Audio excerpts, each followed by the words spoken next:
Now we're going to talk about tangent lines to circles. So this page just kind of summarizes the theorems that we're going to look at in detail.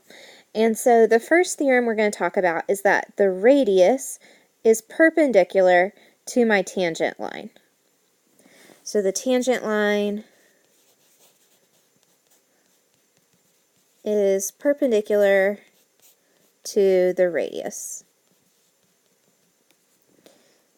Next, if I have two segments that are tangent and intersect at the same point, then those segments are congruent. So tangent lines are congruent when they meet at the same exterior point.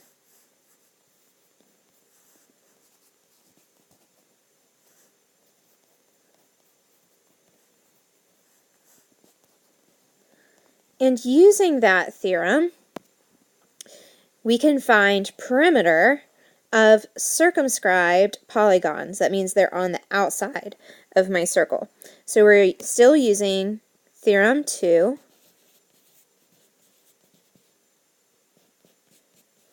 So what that means is if I look at this diagram to the right, these two segments are going to be congruent because they're tangent to the same circle and intersect at the same exterior point. Then I have these two little ones, these ones on the right, and these ones at the bottom. So we can do a whole bunch of problems of finding perimeter knowing that those are equal. So in some more words, if a line is tangent to a circle, then it is perpendicular to the radius. So I have my radius, I have my tangent, and that is going to be perpendicular to each other. If two segments from the same exterior points are tangent to a circle, then they are congruent.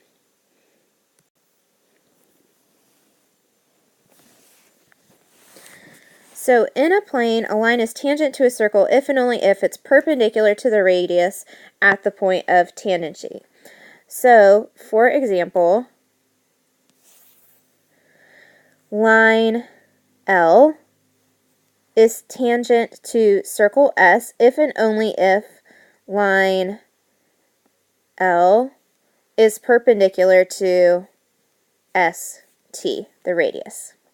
And the measure of STX is 90 degrees, and the point of tangency is where the line touches the circle, which would be T. If two segments from the same exterior point are tangent to the circle, they are congruent. So if QP and RP are tangent to circle C, then they are congruent.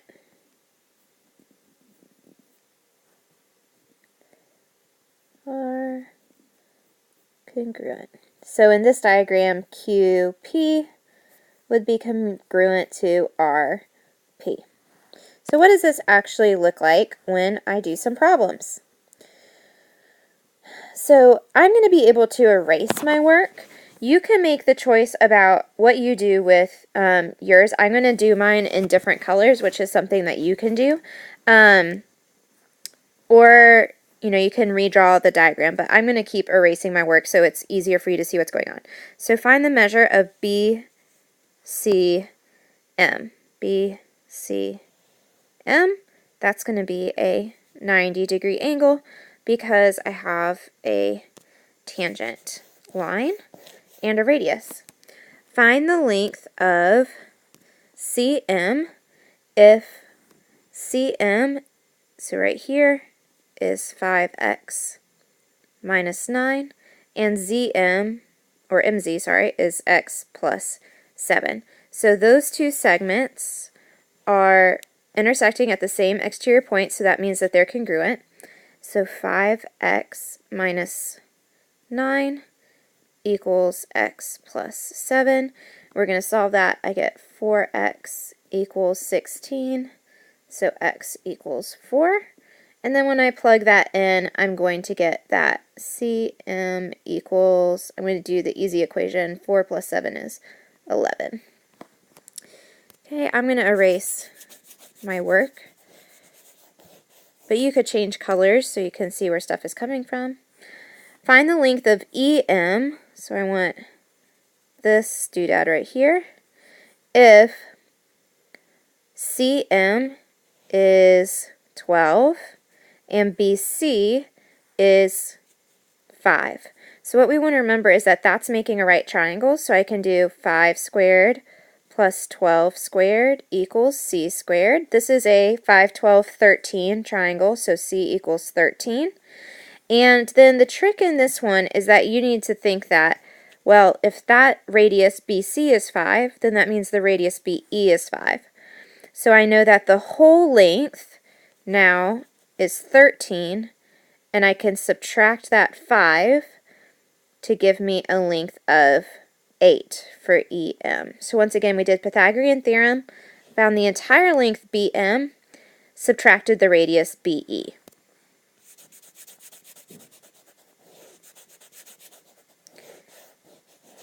Let's go down to 5 actually. So CM is,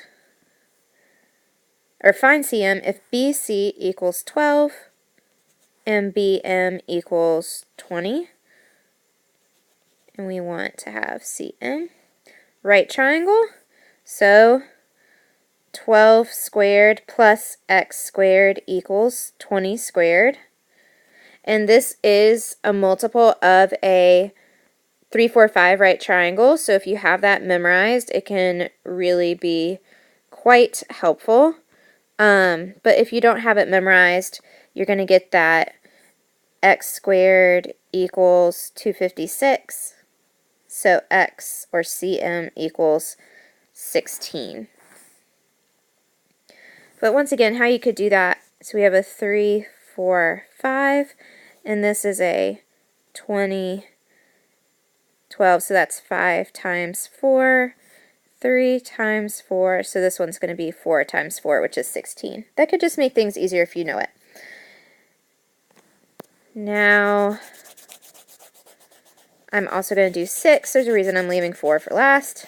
Find the length XE if BM is 25, ZM is 20, and we want to find XE. So that's the diameter. So in order to find that, I'm going to find this radius. So that would be 25 squared equals 20 squared plus x squared. This is another Pythagorean triple. So once again, if you know those, that's super happy. And we're going to get that x squared equals 215. Helps if I have my squared. So x equals 15.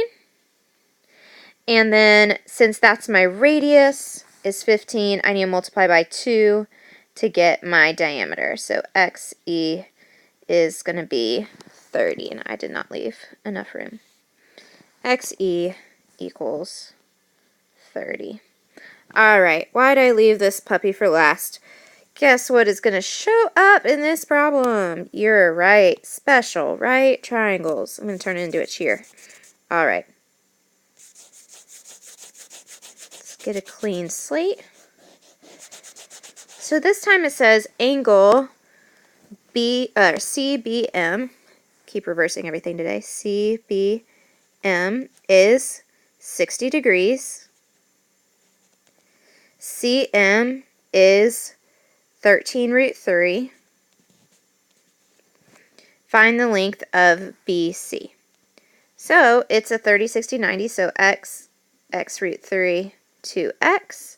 It gives me opposite the 60 degree angle, so that's 13 root 3, which means I have 13 and 26 as my other values.